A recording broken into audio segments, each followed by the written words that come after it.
Hi masters అందరికీ కూడా Brahma's meditation ఛానల్‌కి స్వాగతం, సుస్వాగతం అండి.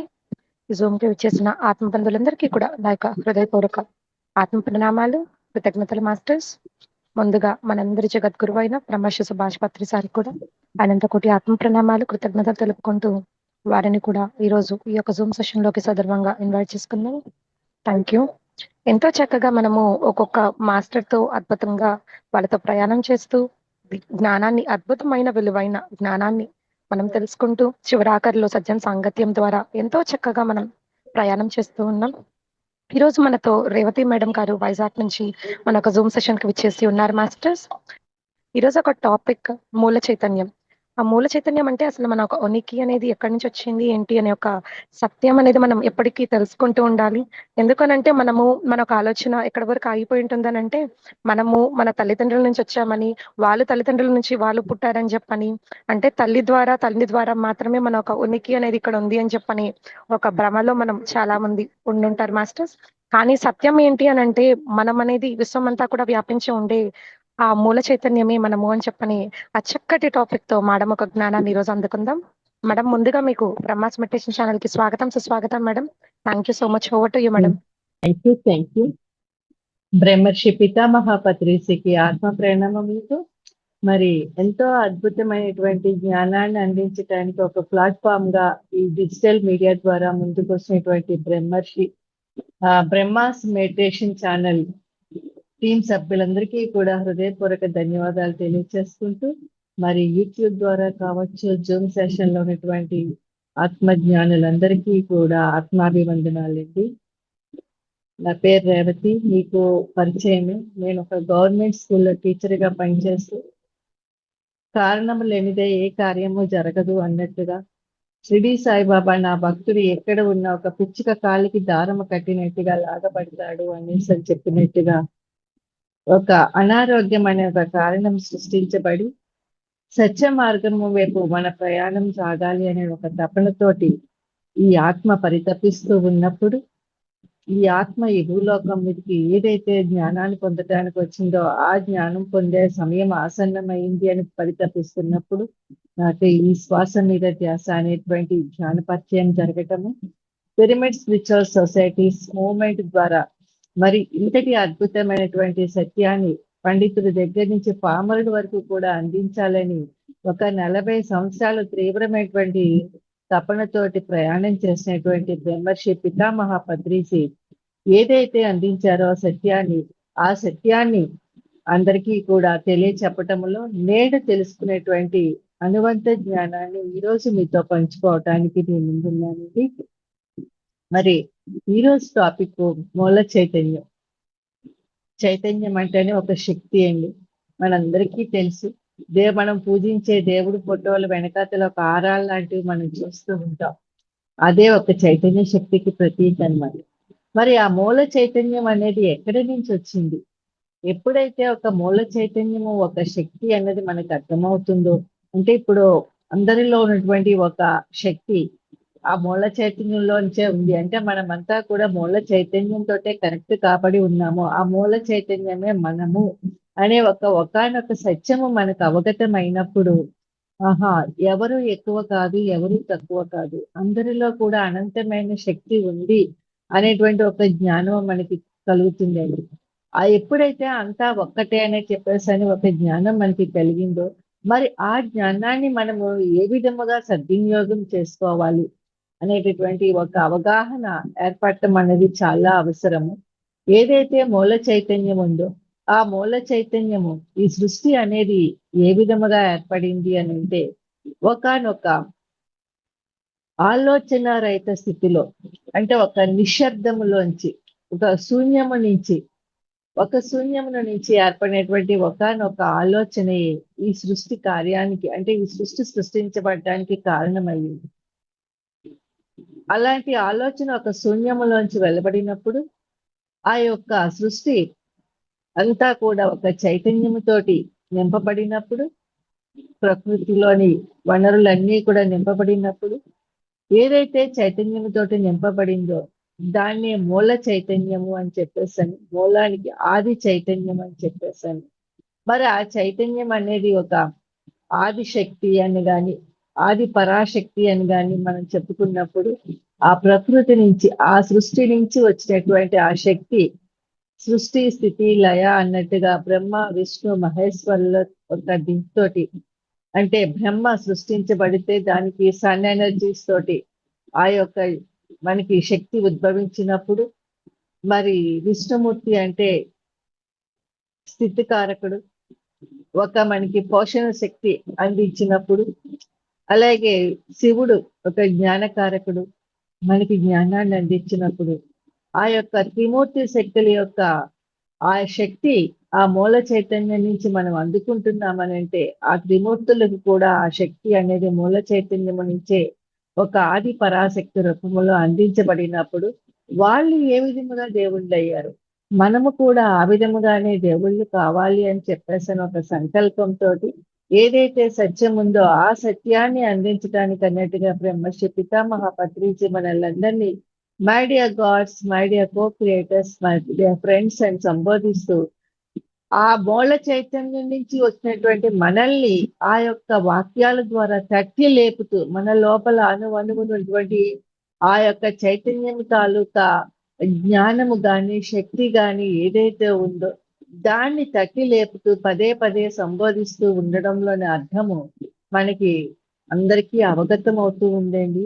మరి ఆ మూల చైతన్యంతో అనుసంధానం అయి ఉన్నప్పుడు మనము మన యొక్క జీవితాన్ని నిరంతరము కూడా సాధన ద్వారా జ్ఞానము ద్వారా ఏ విధముగా ఆ చైతన్యముతోటి అనుసంధానమై మనల్ని మనము ఒక దేవతలకి ఎటువంటివి ఉంటాయండి, శక్తులు అనుకుంటాం. ఒక సిద్ధులు ఉంటాయి, వాళ్ళే దేవతలు అని చెప్పేసి మనం అనుకుంటాం. దేవతలు అనగానే మనకి వచ్చేటటువంటి ఆలోచన ఎటువంటిదంటే వాళ్ళ దగ్గర ఒక సిద్ధులు ఉంటాయి, ఆ సిద్ధుల ద్వారానే వాళ్ళు దేవతలు అయ్యారు, వాళ్ళు ఏదనుకుంటే అది అయిపోతుంది, మనము మానవులమే, మనకి అటువంటి సిద్ధులు లేవు అని చెప్పేసారు. ఒక అజ్ఞానముతోటి మనలో ఉన్నటువంటి ఒక భావన ఏంటి అది. కానీ ఎప్పుడైతే ఆ మూల చైతన్యం నుంచి వచ్చినటువంటి ఒక పదార్థాలమైనటువంటి మనము, ఆత్మ పదార్థాలమైనటువంటి మనము ఆ మూల చైతన్యముతోటి కనెక్ట్ గా ఉన్నప్పుడు మనలోని ఆ భగవంతుడి దగ్గర ఏవైతే ఉన్నాయో సిద్ధులు కాదండి, శక్తులు ఏవైతే ఉన్నాయో అవి మన లోపలే అంతర్గతంగా ఉన్నాయి. వాటిల్ని మనం ఎప్పుడైతే మనము గుర్తించి వాటితోటి అనుసంధానం అవుతామో అప్పుడు మనము కూడా ఆ భగవంతుళ్ళుగానే పత్రిజీ సంబోధించినట్టుగా మనము కూడా జీవించగలము అనే ఒక అవగాహన మనకి కలుగుతూ ఉంటుంది అనమాట. దేనికైనా ఒక ఆలోచనే, ఆలోచనల నుంచే ఎలాగైతే సృష్టించబడిందో, ఈ భూమి సృష్టించబడిందో, మరి అటువంటి ఆలోచనలోంచే ఒక సకారాత్మకమైన ఆలోచన సృష్టించబడితే సకారాత్మకమైనటువంటి పనులు చేయగలుగుతాము. నకారాత్మకమైనటువంటి ఆలోచనలు మనం సృష్టించుకుంటే నకారాత్మకమైనటువంటి పనులు చేస్తూ ఉంటాం. కానీ ఎప్పుడు కూడా భగవంతుడి శక్తి, ఆ మూల చైతన్యం, ఆది పరాశక్తి యొక్క చైతన్యం దేంతో ఉంటుందంటే ఎల్లవేళలా కూడా సకారాత్మకమైనటువంటి శక్తినే ప్రసాదిస్తూ ఉంటుంది అనమాట. అది ఒక అయస్కాంత రూపంలో మనలోని సకారాత్మకమైనటువంటి ఆలోచనలు మనలో సృష్టించుకున్నప్పుడు అది మనకి ఏమంటే ఒక అయస్కాంత శక్తి రూపంలాగా మనకి కూడా ఆ మూల చైతన్యంలో ఉన్నటువంటి ఆ సకారాత్మకమైన భావనలు, ఆ శక్తి మనలోని అణువణువున కూడా మనం నింపుకోగలుగుతామండి. అంటే మనం ఏదైతే చేస్తామో, ఏదైతే చూస్తామో అదే మనం అవుతాము అని చెప్తూ ఉంటారు కదా. అయితే మనలోని ఈ యొక్క సకారాత్మకమైనటువంటి గుణాలు, సంస్కారాలు ఏవైతే ఉన్నాయో వాటిల్ని మనం అణువణువున నింపుకోగలిగినప్పుడే ఆ మూల చైతన్యంతో మనం అనుసంధానం అవ్వగలము. ఆ మూల చైతన్యంలో ఉన్నటువంటి ఆ జ్ఞానాన్ని, ఆ సంపదని మనము తెలుసుకొని అది దానితోటి అనుసంధానమైనప్పుడు దాన్ని పొంది మనము ఆరోగ్యంగా ఆనందంగా జీవించగలం. మరి భగవంతుడిలో ఉండేటటువంటి ఆ గుణాలు ఏమిటండి? ప్రేమ, కరుణ, దయ, ఇటువంటి భావాలు. అవే సకారాత్మకమైనటువంటి సంస్కారాలు అన్నమాట. భగవంతుడంటే మనం సిద్ధులు ఉంటేనే భగవంతుడని అనుకోకుండా ఆ భగవంతుడైనటువంటి ఆ గుణాలని మనం మనల్లోని పెంపొందించుకున్నప్పుడు మనం తప్పకుండా భగవంతులమే కాగలము. ఎందుకనంటే ఆ యొక్క గుణాలే మన యొక్క జీవితానికి ఆయువు పట్టు. ఆ మూల చైతన్యం నుంచి మనం తీసుకోవాల్సినవి అనమాట. మన ఆ మూల చైతన్యం నుంచి మనము ఆ ప్రాణశక్తిని తీసుకుంటున్నప్పుడు, ఆ ప్రాణశక్తితోటి అణువణువునా కూడా దాన్ని మనం నింపుకుంటున్నప్పుడు, మరి ఆ ప్రేమ అనేది, ఆ కరుణ అనేది మనకి ఎంత అవసరం అనంటే, అది ఈ ప్రేమ అనేది ఒక బలహీనమైనది, మళ్ళీ సున్నితమైనది, చంచలమైనది కానే కాదనమాట. అది ఒక జీవశక్తి. మన జీవితంలోని ప్రతి సానుకూల అంశానికి కూడా, మంచికి కూడా ఒక ప్రేమే కారణం అనమాట. మనం ఏం కోరుకుంటున్నామో, ఎలా ఉండాలనుకుంటున్నామో, ఏం చేయాలనుకుంటున్నామో అన్నీ కూడా ఆ మూల చైతన్యములో ఉన్నటువంటి ఆ ప్రేమ నుంచే ఉద్భవిస్తాయన్నమాట. ప్రతిరోజు, ప్రతి క్షణము కూడా మనము ఆ యొక్క శక్తిని ఎలా స్వాధీనం చేసుకోవాలో మనం ఎంచుకుంటూనే ఉండాలి. అంటే ఈ మనస్సు అనేటువంటి ఒక మాయలోని ఏమవుతుందంటే, ఆ ద్వంద్వములోంచి మనకి ఒక్కొక్కసారి ఆ నకారాత్మకమైన ఆలోచనలు పుట్టినప్పుడు కూడా మనలోని ఆ ప్రేమ స్థానంలోని ద్వేషం అనేది ఏర్పడుతున్నప్పుడు, దాన్ని కూడా మనం ఎరుకతోటి పోగొట్టుకొని, ఆ ప్రేమనే మనం ప్రతి క్షణము పొందాలి అని అనుకున్నప్పుడు, ఆ శక్తిని మనం ఆధీనంలోకి తీసుకోవాలని చెప్పేసని మనం అనుకుంటున్నప్పుడు, ఆకర్షణ సూత్రం ప్రకారము ఆ యొక్క మూల చైతన్యంలో ఉన్నటువంటి ఆ శక్తిని మనం పొందగలం అన్నమాట. అంటే మనం ఏది ఇస్తామో అదే పొందుతామని చెప్పేసని అంటాం కదా! మరి ఆ మూల చైతన్యంలోంచి తీసుకున్నటువంటి ఆ ప్రేమనే మనం అందరికీ పంచగలిగినప్పుడు, ఆ కరుణనే మనం అందరికీ పంచగలిగినప్పుడు, ఆ దయాగుణాన్నే మనం అందరికీ పంచగలిగినప్పుడు, మనమంతా కూడా దేవతలుగానే ఉండగలమండి. మరి ఒక రాముడు కావచ్చు, ఒక కృష్ణుడు కావచ్చు, ఒక జీసస్ కావచ్చు, ఒక అల్లా కావచ్చు, ఒక బుద్ధుడు కావచ్చు, అందరూ కూడా మరి ఆ ప్రేమ, కరుణ, దయ ఇటువంటి గుణాలన్నీ కూడా వాళ్ళల్లో నింపుకోబట్టే ఈ భూమి పైన వాళ్ళు ఆ ఆది పరాశక్తి నుంచి, ఆ సృష్టి, స్థితి, లయ కారకుల దగ్గర నుంచి ఒక అనుభవం అనే జ్ఞానాన్ని పొందటానికి ఏ విధముగా అనుభవం ఈ యొక్క ఈ భూమి పైన జన్మ తీసుకునేటువంటి ప్రతి జీవి కూడా ఏ విధముగా ఈ యొక్క ప్రేమ, కరుణ, దయ అనేటువంటి ఈ యొక్క గుణాలని వాళ్ళలో నింపుకొని ఆ మూల చైతన్యంలో ఏదైతే ఉందో దాన్ని పొంది ఆ విధముగా జీవించడానికి, ఈ విధముగా జీవించాలి అనేటువంటి ఒక అనుభవ పాఠాన్ని మనకు వాళ్ళ యొక్క గుర్తులుగా వదిలి వెళ్ళినప్పుడు, మనం పురాణాల్లో చదువుతున్నప్పుడు మనకు అర్థమవుతూ ఉంటుందన్నమాట. రాముడు మరి ఆ యొక్క ప్రేమతత్వంతోటే తను ఎంతో సాత్విక స్వభావంతోటి ఉండి పితృవాక్కు పరిపాలకుడిగా ఉంటూ ఒక రామరాజ్యాన్ని స్థాపించగలిగాడు అని అంటే ఆ ఒక్క అంతా రామమయమే అని చెప్పేసి అనుకున్నప్పుడు ఆ బ్రహ్మాండం అంతా కూడానా ఆ రామ అంటేనే ఆనందం. ఒక ఆనందమైనటువంటి ఒక రాజ్యాన్ని, ఒక సామ్రాజ్యాన్ని స్థాపించాడు అని అంటే, అది పురాణాల్లోని మనం ఒక రాజ్యంగా చూసుకుంటున్నాము. కానీ రాముడు ఏంటంటే తనని తాను ఆనందంతో నింపుకున్నాడనమాట. తన అణువణువుని కూడా ఆనందంతో నింపుకోబట్టే అతనిలోని ఆ శాంతి స్వభావం రావటము, మరురోజు పట్టాభిషేకం జరగవలసి ఉన్నా కూడా తండ్రి అరణ్యాలకు వెళ్ళమని కోరినప్పుడు ఎక్కడా కూడా తిరస్కరించకుండా ఎంతో శాంతి స్వభావంతోటి తల్లిలు అందరినీ కూడా ఎవరిని ద్వేషించకుండా కూడా అంతే శాంతి స్వభావం, అంతే ప్రేమతోటి తనలోని ఎక్కడ ఏ స్వార్థము స్వార్థం అనే ఒక చిన్న బీజము కూడా రానివ్వకుండా పత్రి సమేతుడై మరి అరణ్యాలకు వెళ్ళినప్పుడు ఆ అరణ్యంలోని ఆయన యొక్క జీవితాన్ని కూడా ప్రతి ఒక అనుభవాన్ని కూడా ఒక శాంతియుతంగా ఎలా జీవించాలి అనుకొని ఒక ప్రేమ తత్వానికి ప్రతీకగా అతను ఆ మూల చైతన్యం నుంచి ఏదైతే అనుసంధానం అవుతూ ఉంటుందో ఈ భూమి పైన మనం ఉన్నప్పుడు ఆ మూల చైతన్యం నుంచి తను తీసుకుంటూ మరి తనలోని ఒక అరిషడ్ వర్గాల ఎక్కడ ఆ ఛాయలు కూడా తనలో పడనివ్వకుండా ఒక రావణాసుడికి కూడా ఒక జ్ఞానోదయం కలిగేటట్టుగా ఒక రావణుడు లాగా ఉండకూడదు, రాముడు లాగా జీవించాలి. ఆ మూల చైతన్యం నుంచి మనము తీసుకునేటువంటి ఆ జ్ఞానాన్ని, ఆ శక్తిని మనము ఉపయోగించుకుంటూ ఎలా జీవించాలి, ఎలాగ భగవంతుడు అవ్వాలనేటువంటి ఒక జ్ఞానాన్ని కూడా అందించి వెళ్ళాడనమాట. అదే విధంగా కృష్ణుడు చూసుకుంటే, ఆ కృష్ణుడు కూడా సీత మరి ఆ రామాయణంలోని సీత గురించి కూడా మనం చూసుకుంటే, సీత కూడా ఒక ఆది పరాశక్తి ఒక శక్తికే నిదర్శనం అనమాట. అంటే ఆత్మక్షేత్రానికి సంబంధించింది సీత. రాముడు ఆత్మక్షేత్రానికి సంబంధించిన వాడే, సీత కూడా ఆత్మక్షేత్రానికి సంబంధించిందే. కానీ రావణాసుడు ఒక శరీర క్షేత్రానికి సంబంధించిన వాడు కాబట్టి అతనిలో అరిషడ్ వర్గాలు ఉన్నాయి. కానీ రాముడిలో ఉన్నటువంటి ఆత్మక్షేత్రం యొక్క లక్షణాలు, సీతలో ఉన్నటువంటి ఆత్మక్షేత్ర లక్షణాలే వాళ్ళు సీతారాముల కింద ఈ భూమి పైన వాళ్ళ చేత అందరూ కూడా పూజలు అందించుకునేటట్టుగా వాళ్ళు వాళ్ళ జీవితాన్ని జీవించి ఆ యుగానికి, త్రేతాయుగానికి ఒక ఆదర్శంగా నిలిచి వెళ్ళారనమాట. మరి అదే విధంగా తర్వాత యుగంలో చూసుకుంటే, మరి ద్వాపర యుగంలో కృష్ణుడు వచ్చాడంటే, కృష్ణుడు కూడా ఆ ప్రేమతత్వానికి, ఆ ఒక మూల చైతన్యంలో ఏదైతే శక్తి ఉందో అంత ఆ శక్తి మమాత్మ సర్వభూతాత్మ అన్నట్టుగా అందరిలోని ఉంది.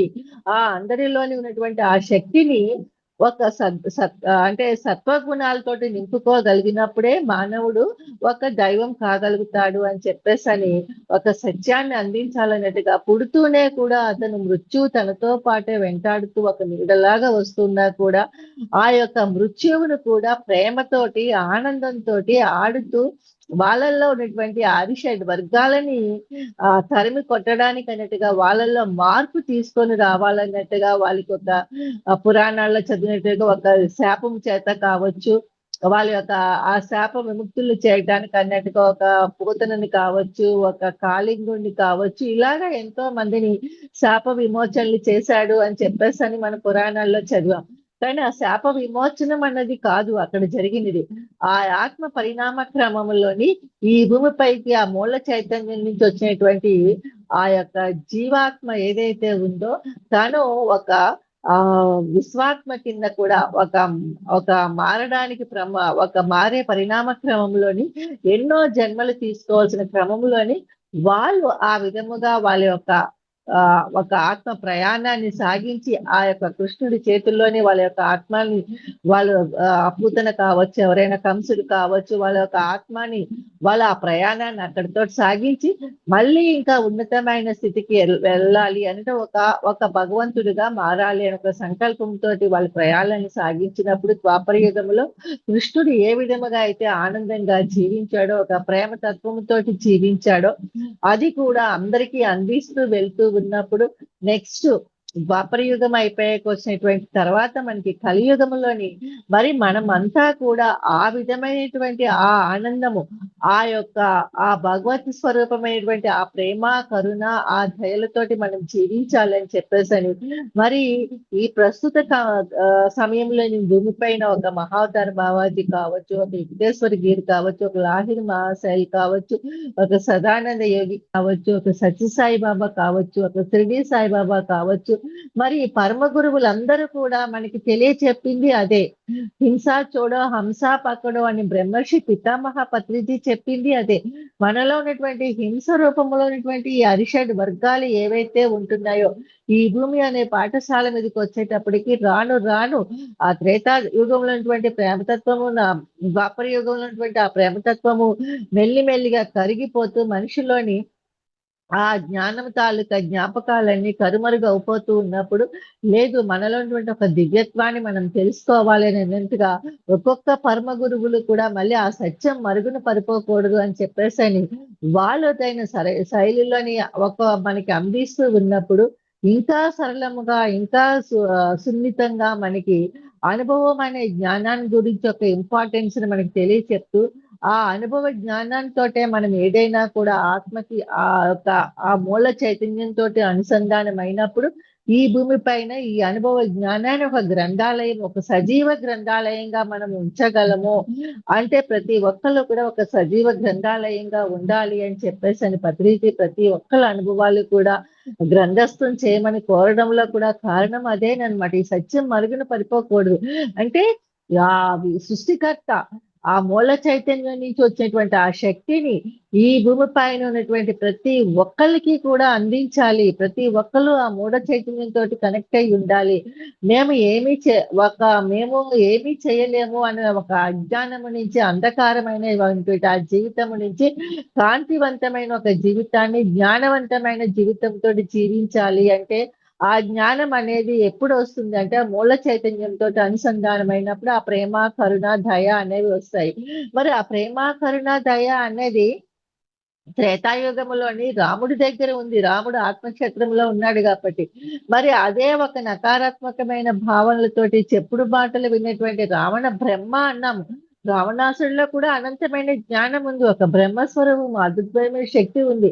కానీ ఏదైతే అతనిలోని ఒక పాశము, ఒక బంధము, తన చెల్లి అనే ఒక బంధము ఏర్పడి ఒక తాటకి రూపంలోని అతనికి అందించినప్పుడు, ఆ చెప్పుడు మాటలు విని ఆ సీతని అపహరించినప్పుడు కూడా అతను ఒక ఒక అహంకార పూర్వకమైనటువంటి ఒక చర్యతోటి ఉన్నప్పుడు అతనిలో మెల్లిమెల్లిగా ఆ దైవత్వపు లక్షణాలు కరగడం మొదలుపెట్టినప్పుడు వినాశనం అనేది ఎలా సంభవించిందో, అలాగే కంసుడు కూడా చూసుకుంటే మరి ఒక తన చెల్లితోటి ఎంతో అన్యోన్యంగా ప్రేమగా ఉన్నటువంటి అతను ఒక అసురవాది చెప్పినటువంటి మాటలు విని ఒక బంధానికి లోతే మృత్యు భయముతోటి ఆ చెల్లి ఆ దంపతుల్ని చెరసాల పాలు చేసి అతనున్నటువంటి ఆ దివ్యత్వపు ఆ ప్రేమతత్వపు గుణాలని కరిగించుకుంటూ వచ్చేటప్పటికి ఏమైంది, అతని ఒక ఒక మృత్యువుని కూడా అతనిగే ఆహ్వానించినట్టుగా అయింది.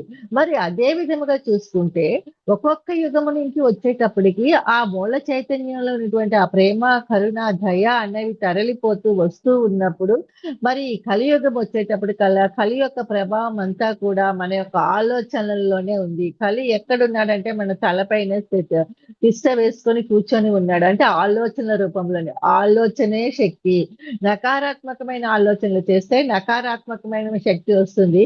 సకారాత్మకమైనటువంటి ఆలోచనలు చేస్తే సకారాత్మకమైన శక్తి వస్తుంది. రాముడిది ఒక రకమైన శక్తి అయితే రావణాసురుడిది కూడా ఒక రకమైన శక్తి అయింది. కానీ నకారాత్మకమైన శక్తి అనేది ఎప్పటికైనా మనల్ని అధోపాతాళానికి తోసేస్తుంది. సకారాత్మకమైన శక్తే మనల్ని ఉన్నత స్థితికి తీసుకొని వెళ్తుంది. మరి ఆ సకారాత్మకమైన శక్తిని మనం ఆ మూల చైతన్యం నుంచి ఆ జ్ఞానాన్ని పొందాలి. ఏది సకారము, ఏది నకారము అనే ఒక జ్ఞానం మనం పొందాలి అని అంటే ముందు ఆ మూల చైతన్యంలో ఉన్నటువంటి ఆ శక్తితోటి మనం అనుసంధానం అయినప్పుడే మన లోపల ఉన్నటువంటి అజ్ఞానాన్ని మనం తొలగించుకొని జ్ఞానం అనే దీపాన్ని మనం వెలిగించుకొని అందులో ఏది మంచి ఏది చెడు అనేటువంటి ఒక జ్ఞానాన్ని మనం పొందగలము అని చెప్పేసని ఈ పరమ గురువులందరూ కూడా మనకు అందించేటువంటి జ్ఞానాన్ని చూసుకుంటే సత్యసాయిబాబా కూడా శాంతి స్వరూపులారా అని చెప్పేసని ప్రేమ స్వరూపులారా అని చెప్పేసని సంబోధించడము, ఆది శంకరాచార్యులు కూడా అద్వైతానికి ఎక్కువ ఇచ్చి ద్వైతం నుంచి అద్వైతంలోకి రావాలని చెప్పడము, మరి యోగి వేమన కావచ్చు, వాల్మీకి కావచ్చు, ప్రతి ఒక్కళ్ళు పరమ గురువులందరూ కూడా షిరిడి సాయిబాబా కావచ్చు, వీళ్ళంతా కూడా మనకి ప్రేమ తత్వాన్ని ఆ బుద్ధుడైతే కరుణతత్వాన్ని ఇలాగ ఒక్కొక్కరు ఒక్కొక్క దాన్ని అవన్నీ ఎక్కడ ఉన్నాయి, మూల చైతన్యంలో ఉన్నాయి. మన భ్రమలు ఎలాగుంటాయంటే ఆ మూల చైతన్యంలో సిద్ధులే ఉన్నాయి. ఆ సిద్ధులే కావాలి అని చెప్పేసి అని అనుకుంటాం. మరి ఆ సిద్ధులే కావాలి అని అనుకున్నప్పుడు నకారాత్మక ఆలోచనలతోటి అరిషడ్ వర్గాలను పెంపొందించుకునేటువంటి ఆ యొక్క అసుర అసుర గుణాలతోటి ఉన్నటువంటి వాళ్ళు మరి తపస్సులు చేసి ధ్యాన రూపంలో తపస్సులు చేసి ఏం పొందారు, సిద్ధులు పొందారు, ఒక వరాలు పొందారు. పొందినా కూడా వాళ్ళు ఎందుకు మరి చిరంజీవులుగా జీవించలేకపోయారు? ఏదో ఒక రోజుకి మళ్ళీ వాళ్ళకి వరమే వాళ్ళకి శాపం అయ్యేటట్టుగా వాళ్ళు ఎందుకు మరి ఆ చిరంజీవి తత్వంతో ఉండకుండా వాళ్ళ మృత్యు అంటే ఒక మరణం అనేది వాళ్ళు ఎందుకు పొందవలసి వచ్చిందనంటే వాళ్ళలోని ఆ అసుర లక్షణాలు పెంపొందించుకోవడం వల్ల. మరి ఆ రోజుల్లోనే అంత పెరిగినప్పుడు ఇప్పుడు ఈ కలి ప్రభావం చేత మనలోని ఈ అసుర లక్షణాలు ఎక్కువగా అయిపోతున్నప్పుడు వాటిని మనము పోగొట్టుకోవాలి అని అంటే ప్రతి ఒక్కరిలో కూడా సమానత్వం అనే ఒక భావన రావాలి, తనని తాను తెలుసుకోవాలి అనేటువంటి రమణ మహర్షి చెప్పినటువంటి జ్ఞానం కావచ్చు, నిన్ను నీవు తెలుసుకో. ఏదైనా సరే ఎదుట వాళ్ళ మీద మనం ఆధారపడకుండా మనలో ఉత్పన్నమైనటువంటి ఆ జ్ఞానాన్ని మనం పొందగలిగినప్పుడే మనలోనే మనం కూడా ఒక భగవంతులుగా మారగలము. అందుకే రమణ మహర్షి చిన్నతనంలోనే ఒక బాలుడిగా ఉన్నప్పుడు ఒకానొక రోజు సమయంలో తన సమయం ఆసన్నమైనప్పుడు ఒక భగవానుగా మారగలిగే సమయం ఆసన్నమైనప్పుడు ఆ ఇంటిని వదిలిపెట్టి ఎక్కడికి వెళ్తున్నారో తెలియకుండా అరుణాచలానికి వచ్చి ఆ కొండ అరుణాచలేశ్వరుడు పిలుస్తున్నాడు, నేను అటు వెళ్ళిపోవాలి అని చెప్పేసి వెళ్ళిపోయి అక్కడికి వచ్చి ఆ విరూపాక్షలో కూర్చొని తపస్సు చేస్తున్నప్పుడు ఆ సామాన్య రమణ మహర్షి భగవాన్ రమణ మహర్షి అయ్యాడు. ఎప్పుడు అయ్యగలిగాడు? తనలో ఉన్నటువంటి ఆ తనని తాను అసుర భావాల నుంచి బయటికి తీసుకొని అంటే అన్ని కూడా ఆ దేవతా లక్షణాలను తనలోనే పెంపొందించుకుంటూ ఆసుర భావాలేవి తనలోని కలగకుండా ఉండడానికి అన్నట్టుగా సకల ప్రాణకోటితోటి మిత్రత్వం అన్నట్టుగా ఒక ఆవును కూడా గౌరీ అని పిలుచుకుంటూ ఒక పాము జంతువులన్నీ కూడా ఒక చోట తిరుగుతూ వాళ్ళందరితోటి మమేకమయ్యి వాళ్ళందరితోటి సహజీవనం చేయగలిగినప్పుడు ఒక భగవంతుడు అయ్యాడనమాట. మనము కూడా మరి ఆ విధముగా ప్రతి ఒక్కళ్ళము ఆ భగవంతులు కావాలి అనేటువంటి ఆ యొక్క సంకల్పంతోటే పత్రిజీ మనకి my dear gods, my dear co creators అని చెప్పేసని మనం సంబోధిస్తూ ఆ మూల చైతన్యంలో ఉన్నటువంటి ఆ శక్తి ద్వారా మనలో ఉన్నటువంటి అణువణువున అంటే మన యొక్క చక్రాలు కావచ్చు, కోశాలు కావచ్చు, అన్నమయ కోసము, మనోమయ కోసము, ఇలాగ విజ్ఞానమయ కోసము, 7 కోశాలు ఏవైతే ఉన్నాయో ఆ కోశాలన్నిటిలో కూడా ఆ యొక్క శక్తిని మనం శక్తి రూపంలోని ఈ యొక్క ప్రేమ, కరుణ, దయ అనేటువంటి ఈ భావాలన్నిటిని కూడా మనం నింపుకోగలిగినప్పుడు ఏమవుతుందంటే, అప్పుడు మనము కూడా భగవంతుల్ని కాగలము. అప్పుడు మనము ఈ భూమిని దివిగా మార్చగలము. ప్రతి ఒక్కళ్ళు ఆ భగవంతులు అయినప్పుడే ఏదైతే పైన తపోలోకం, పైన సత్యలోకం ఉందో, ఆ సత్యలోకములోని సత్యలోకములోని మళ్ళీ ఎన్నో ఎన్నో ఎన్నో లోకాలు అంటే విష్ణు లోకము, కైలాసము, బ్రహ్మలోకము ఇయన్నీ కూడా సత్యలోకంలోని ఒక భాగాలే. అంటే ఏ విధముగా అయితే ఇప్పుడు ఒక హైదరాబాద్ తీసుకున్నామనుకోండి, లేదా ఒక ఢిల్లీ తీసుకున్నామనుకోండి, ఢిల్లీలోని ఒక్కొక్క డిస్ట్రిక్ట్ ఎలాగుంటుందో అలాగే ఒక్కొక్క దీంట్లోని ఆ సత్యలోకం నుండి పార్ట్సే ఇయన్నీ. దాన్ని వాళ్ళంతా కూడా ఆ సత్యలోకంలో నుండి ఆ ప్రదేశాల్లో వాళ్ళు ఆనందంగా మరి చిరంజీవులుగా, దైవత్వాలుగా ఎలా జీవించగలుగుతున్నారంటే వాళ్ళలోని ఆ దైవత్వపు గుణాలని వాళ్ళు నింపుకోగలిగినప్పుడు. అవి ఎప్పుడైతే వాళ్ళలోని పోతాయో వాళ్ళు వెంటనే మళ్ళీ ఎక్కడో దగ్గర మళ్ళీ ఆ దైవత్వపు లక్షణాలను పోగొట్టుకొని వాళ్ళు మళ్ళీ వేరే లోకానికి అంటే అంతకన్నా అధపాతాళమైనటువంటి లోకాలకి దిగిపోయారు అని చెప్పేసని మనం పురాణాల ద్వారా కూడా మనం ఎంతో మంది మహర్షులు ఇచ్చినటువంటి శాపాల మూలంగా కూడా ఎంతో మంది మళ్ళీ మానవులుగా జన్మ తీసుకొని వచ్చారు. ఇవన్నీ కూడా మన పురాణాల్లో చదువుకున్నాం.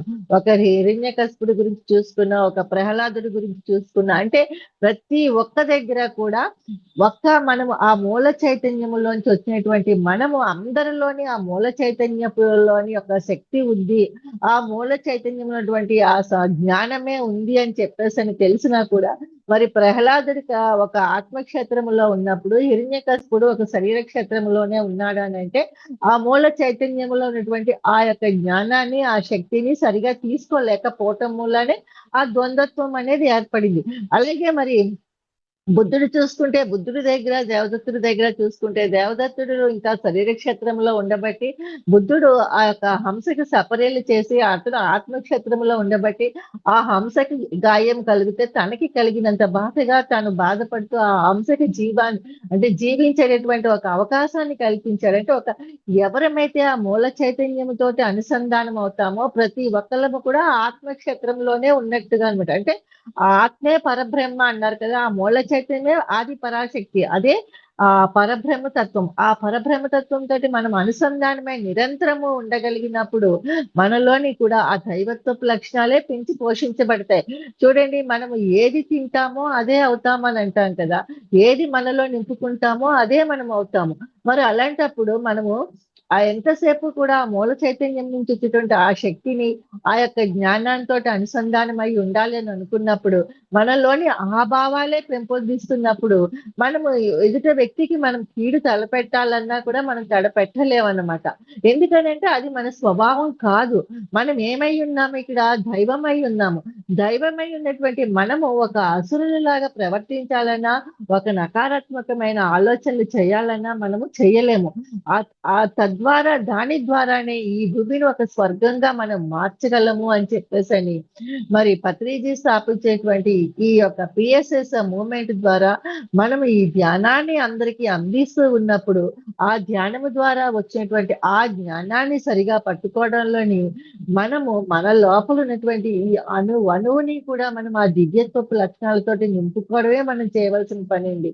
మరి మనం ఎంత చరిత్ర చదువుకున్నా, ఏం చదువుకున్నా కూడా ఆ ద్వంద్వత్వంలోని చూసుకున్నప్పుడు నీడలాగా మన ఆలోచనల రూపంలోని ఆ కలి యొక్క ప్రభావం చేత ఆ సకారాత్మక ఆలోచన పక్కనే ఒక నకారాత్మక ఆలోచన అనేది అరిషడ్ వర్గాల రూపంలోని భయము, క్రోధము, అసూయ, ద్వేషము ఇటువంటి భావాలతోటి వస్తూ ఉంటాయి అన్నమాట. అందుకని చెప్పేసి మన వాస్తవానికి మనమే సృష్టికర్తలం అని తెలుసుకోవాలి అని చెప్పేసి అది అనుభవపూర్వకంగా తెలుసుకోవాలనుకున్నప్పుడు మనలోటి ఆ ధ్యానం చేస్తున్నప్పుడు ఆ మూల చైతన్యం నుంచి ఏదైతే శక్తిని, జ్ఞానాన్ని మనం పొందామో దాన్ని ఎప్పుడు కూడా అవేర్‌నెస్ తోటి కనిపెట్టుకుంటూ ఉండడమే మనం చేయాల్సిన పని. అంటే ఆ మూల చైతన్యం ధ్యానం చేస్తున్నంత సేపే మనకి బావుంటుంది. ఒక సజ్జన సాంగత్యం ఉంటున్నప్పుడు బానే ఉంటుంది. అది పురాణాల నుంచి జరుగుతూనే ఉంది. హరికథలుండేవి. పురాణ కాలక్షేపాలుండేవి. ఆ వెళ్ళి ఉంటున్నప్పుడు అబ్బా! చాలా చెప్పారు. ప్రవచనం చాలా బావుంది అని చెప్పేసని అనుకుంటాము. మళ్ళీ నెక్స్ట్ డే మనకి మన ప్రాపంచిక జీవితంలోని మన బంధుమిత్రుల ద్వారా కావచ్చు, మన స్నేహితుల ద్వారా కావచ్చు, మన తల్లిదండ్రులు అందరూ మన కుటుంబ సభ్యులతో కావచ్చు, మనం మళ్ళీ ఆ దైవత్వపు యొక్క ఆ ఆనందాన్ని పొందలేక వాళ్ళతోటి మళ్ళీ మనము ఒక దుఃఖమైన జీవితాన్ని, ఒక అశాంతిమయమైనటువంటి జీవితాన్ని జీవిస్తున్నాము అనంటే, మనము నిరంతరము కూడా ఆ మూల చైతన్యం నుంచి ఏదైతే శక్తి, జ్ఞానం అందుతుందో దానితోటి అనుసంధానం కాకుండా ఉండకపోవడమే. అంటే ఒక మనస్సు అనే ఒక మాయలోకి మనం వెళ్ళిపోతున్నప్పుడు, మనలోని నీడలాగా మనతో పాటే ప్రయాణిస్తున్నటువంటి ఆ యొక్క అంటే ఒక అసురతత్వమైనటువంటి గుణాలని అవి ఎప్పుడు మనము కొంచెం సమయం పరధ్యాసలో ఉంటామో అవి మనలో ప్రవేశించడానికి చూస్తూ ఉంటాయన్నమాట. అలా కాకుండా ఆ పరధ్యాసకి ఛాన్స్ ఇవ్వకుండా ఎరుకతోటి ఉన్నప్పుడు మనలో జరుగుతున్నటువంటి ఆ భావాలని మనం గ్రహించగలిగినప్పుడే, ఎరుకతోటి గమనించగలిగినప్పుడే మనలోని ఆ అసుర భావాలనేవి పొరపాటును కూడా చూడబడవన్నమాట. ఒకవేళ చూడబడినా కూడా మన లోపలికి అవి ప్రవేశించినా కూడా ఒక ఆలోచనల రూపంలో మనకి ఒక కోపం వచ్చిందనుకోండి. అమ్మో! నేను ధ్యానం చేస్తున్నాను కదా! నేను ధ్యానిని కదా! నేను మూల చైతన్యంతోటి అనుసంధానమై ఉన్నాను కదా!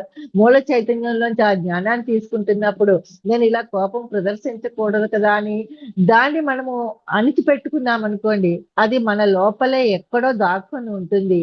అది ఏదో ఒక రోజు ఒక పెద్ద బ్లాస్ట్ లాగా మనం బహిర్గతం చేయాల్సొస్తుంది. లేదా అంటే ఆ లోపల దాచుకున్నటువంటి ఆ కోపమే ఏమవుతుందంటే మనకి ఒక అనారోగ్యమైనటువంటి ఒక బ్లాక్‌ని కూడా ఒక బీపీ రూపంలోనో, దేని రూపంలోనో మనకి క్రియేట్ చేస్తూ ఉంటుంది. అలా కాకుండా ఆ వస్తున్నటువంటి ఆ కోపాన్ని అది కూడా ఒక మూల చైతన్యంలోంచి వచ్చినటువంటి ఒక శక్తే. మనం చెప్పుకున్నాం ప్రతీది కూడా ఒక శక్తే. అలాంటప్పుడు ఆ ఒక ఒక ఒక శక్తి అయినప్పుడు, ఆ ఆనందం ప్లేస్‌లో వచ్చేటువంటి ఆ కోపం కూడా ఒక శక్తే కదా! అని చెప్పేసి ఆ శక్తిని మనం గమనిస్తూ ఉన్నప్పుడు ఏమవుతుందంటే, ఎరుకతోటి గమనిస్తూ ఉన్నప్పుడు, అది మన లోపల అణిచివేయబడకుండా మన లోపల నుంచి బయటికి వెళ్ళిపోతుంది. ఆ కోపం వస్తున్నప్పుడు మన లోపల ఏం జరుగుతుంది అనేది మనం గమనించినప్పుడు, ఆ గమనిక ద్వారానే దాన్ని మనం బయటికి పంపించేయగలం. తద్వారా అది మనలోంచి బయటికి వెళ్ళిపోయినప్పుడు, ఆ మూల చైతన్యంలోంచి మళ్ళీ ఏదైతే ఆనందము రావాలో, అది మన లోపల అణువణువున నింపబడుతుందనమాట. అలాగే ఏదైనా ఒకళ్ళని చూసినప్పుడు గాని, ఒకళ్ళు చెప్పినప్పుడు గాని, లేదంటే ఏవైనా మనకి చూసినప్పుడు కావచ్చు, మన ప్రాపంచిక జీవితంలోని మనకి అసూయ గాని, ద్వేషము గాని ఇటువంటి భావాలు కలిగినప్పుడు వాటిల్ని మనం గమనిస్తున్నప్పుడు, ఆహా! వీళ్ళని చూస్తే మనకిలా కనిపిస్తుందా? అని వెంటనే వాళ్ళని తప్పించుకోవాలని అనుకోకుండా, వాటిలో ఉన్నటువంటి ఆ భావాలని మనం మనకి వాళ్ళని చూసినప్పుడు మనకి అనిపిస్తున్నటువంటి ఆ భావాలని మనం గమనించుకున్నప్పుడు, మన లోపలికి అవి కూడా ప్రవేశించకుండా, మెల్లిగా అవి లోపల తిష్ట వేయకుండా బయటికి వెళ్ళిపోతే, వాటి స్థానంలోని ఆ మూల చైతన్యంలో ఏదైతే జ్ఞానం ఉందో, ఆ ప్రేమ, కరుణ అనేవి అవి మనలో ఇదవుతాయన్నమాట. అప్పుడే మనం ఒక దైవత్వాలుగా మారగలము. ఎందుకంటే భగవంతుడి దృష్టిలో అందరూ సమానమే. ఎవరు ఎక్కువ కాదు, ఎవరు తక్కువ కాదు. ఒక ఎంపిక అనేది ఆ భగవంతుడు ఉంచుకోడనమాట. అందరిని సమానంగానే చూస్తాడు. అందరిలోని ఆ దైవత్వపు లక్షణాలు కావాలనే అతను వెయిట్ చేస్తూ ఉంటాడు.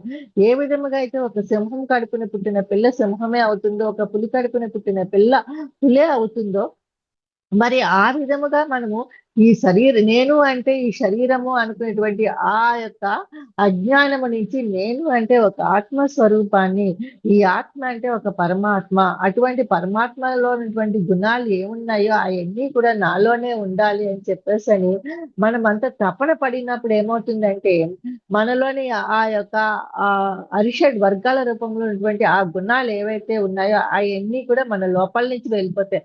అలా కాకుండా అమ్మో నాకు వీళ్ళతోటి పడదు, వీళ్ళ దగ్గరికి వెళ్ళినప్పుడు నాకు ఇటువంటి భావాలు వస్తాయి, నేను వెళ్ళను అనుకున్నప్పుడు ఆ భావాలని మనం కరిగించుకోలేము.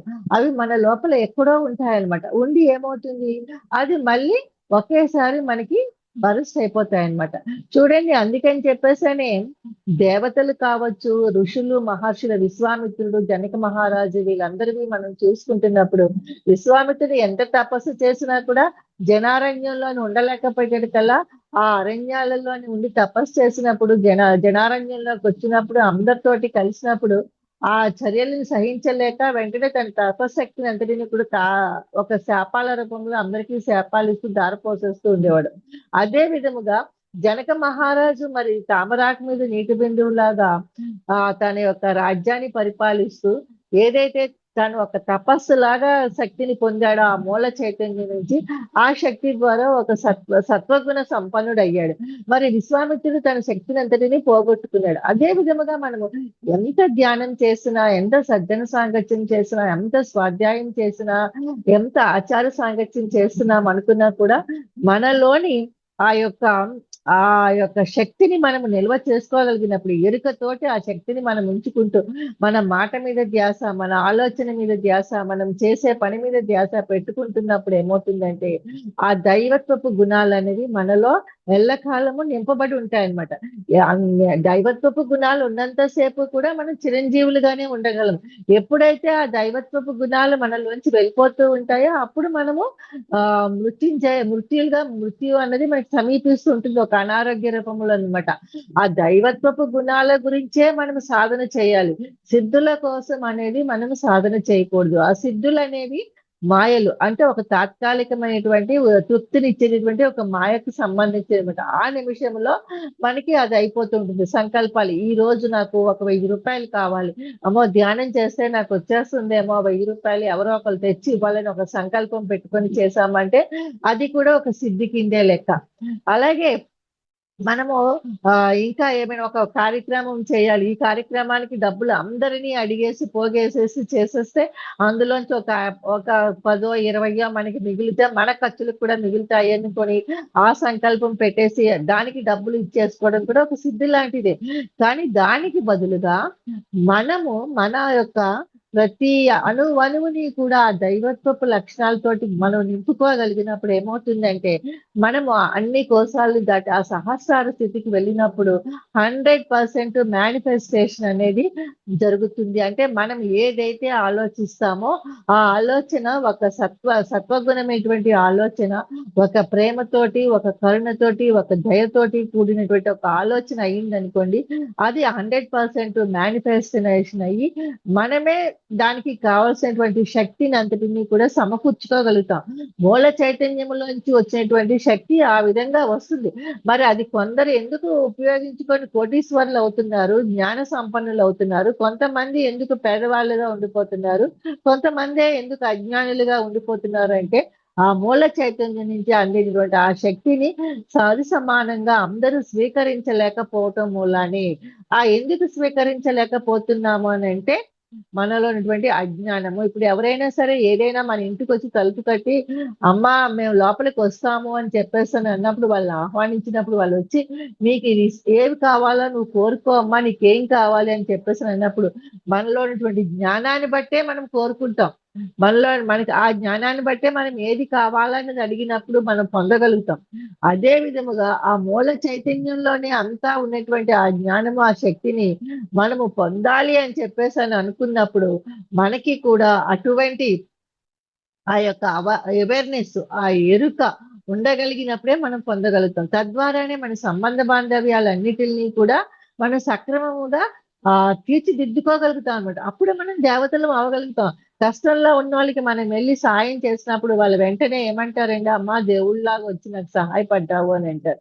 అంటే వాళ్ళ మాటల్లోనే మనం ఒక దైవత్వాన్ని, వాళ్ళు మనల్లోని ఒక దైవత్వాన్ని చూడగలిగారు.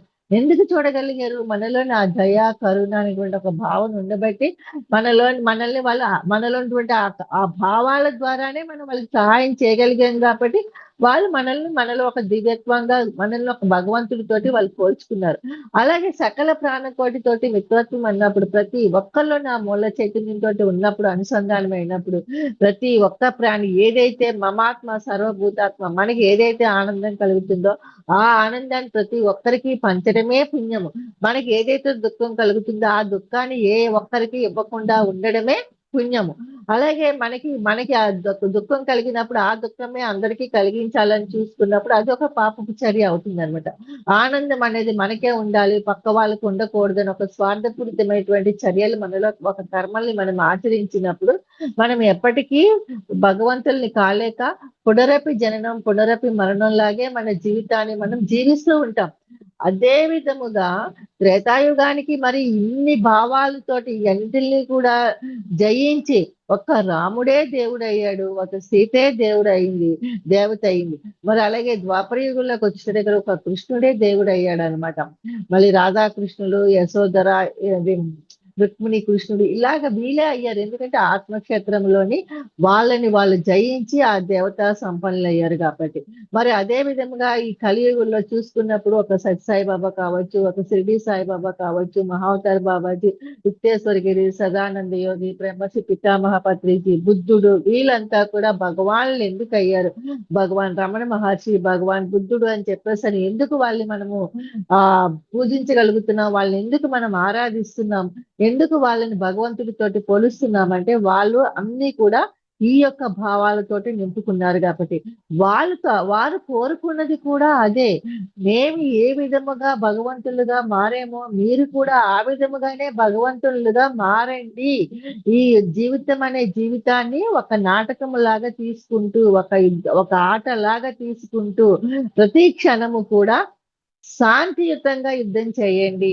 ఒక ఘర్షణపూరితమైన అశాంతితో కూడినటువంటి యుద్ధము కాకుండా శాంతియుతంగా మీకేది కావాలో అది మీరు తెలుసుకొని, రమణ మహర్షి చెప్పింది నిన్ను నీకు తెలుసు అంటే ముందు మనకి ఏది కావాలో అది తెలుసుకొని దాన్ని సాధించుకోవటానికి శాంతియుతమైన యుద్ధము ఏ విధంగా చేయాలని బాహ్యంగా చేయటం కాదు. ఎవరి మీద కోపడ్డము, ఎవరి మీద అరవడము, ఎవరినో కొట్టడము, తిట్టడము ఇటువంటివి కాదు.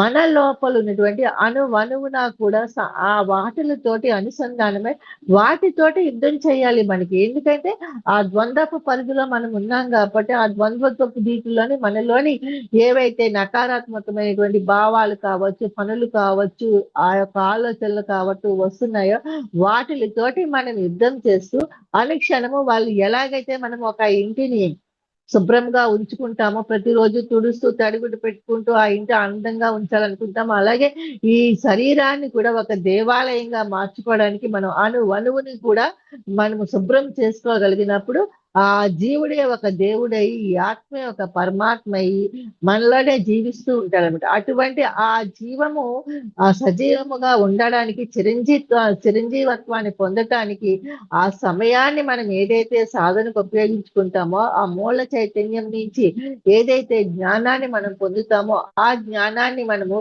పురాణాల్లోంచి ఆ స్వాధ్యాయం ద్వారా అందరి యొక్క అనుభవాలను వింటున్నప్పుడు, వాటిని అధ్యయనం చేస్తున్నప్పుడు మనకు తెలుస్తుంది అనమాట. ఆహా, ఈ జ్ఞానాన్ని కూడా మనం పొందాలి. నిరంతరము అదే అయిపోయి ఉంటాం కాబట్టి మూల చైతన్యం నుంచి కూడా ఆ జ్ఞానాన్ని మనం తీసుకోగలుగుతాం. అందుకనే చూడండి, నేనేమీ చదవలేదండి, నాకేమీ తెలియదు అని క్లాస్ చెప్పడానికి వచ్చినప్పుడు తెలియకుండానే వాళ్ళు ఆ క్లాస్ ను అద్భుతంగా చెప్పగలుగుతున్నారంటే ఎక్కడ కనెక్ట్ అయ్యింది? ఆ మూల చైతన్యం తోటి కనెక్ట్ అయ్యింది అనమాట.